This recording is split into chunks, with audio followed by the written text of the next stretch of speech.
Minkejja l-ilmenti kontinwi ta' studenti, għalliema u ġenituri, eluf ta' skejjel f'Malta u f'Għawdex ser jibqgħu mingħajr arja kundizzjonata għal numru ta' snin oħra.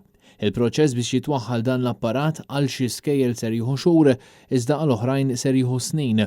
Kwistjoni li xejn mi tinżel tajjeb mal-istudenti u l-għalliema li ser ikollhom jibqgħu jiffaċċjaw lezzjonijiet f'ambjent xejn feliċi. Il-kwistjoni ta' l-arja kundizzjonata fl-iskejjel kienet waħda li l-Ministru tal-Edukazzjoni Clifton Grima ġie mistoqsi dwarha minn Net News matul din il-ġimgħa. Kemm hemm skejjel li għandhom ACs fihom bħalissa?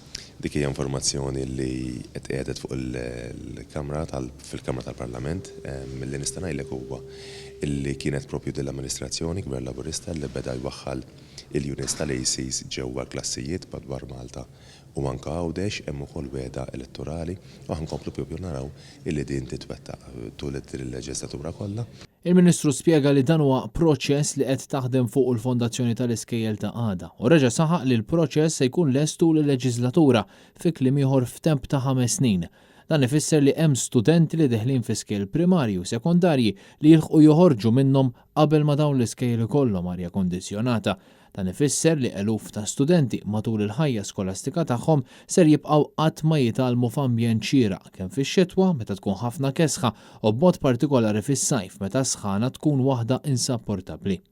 Dan il-proċess għandna idea jekk x'ħajħu sena sentejn li ta' sakemm xil-leġislatura hija 5 snin. Ġifieri ħajkun hemm skejjel li ħajstennew 5 snin jew huwa proċess li ħajtlest anke qabel. Huwa proċess li huwa wieħed kontinu, kull skola għandha id-dinamika tagħha, ġifieri għandek l-iskejjel il-ġodda illi taħt fl-aħħar 10 snin l-iskejjel il-ġodda li jibdew mal-ewwel bl-arja kondizzjonata b'differenza minn dak li kien isir fil-passat fejn sal-2013 l-iskejjel ġodda mhux dejjem kienu jkollhom l-arja kondizzjonata.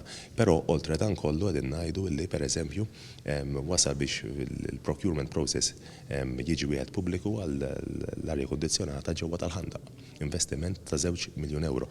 Barra minn hekk għandek diversi skejjel oħra li tisir l-assessment fuqhom għax għandek skejjel li huma differenti minn oħra f'dik li hija binja bħala żmien tal-binja, bħala struttura tal-binja, bħala l-mod kif jiġu akkomodati anke l-istudenti, u allura hija proċess kontinu aħna din naraw li tul il-leġislatura l-iskejjel kollha madwar Malta u Għawdex kollhom l-arja kondizzjonata.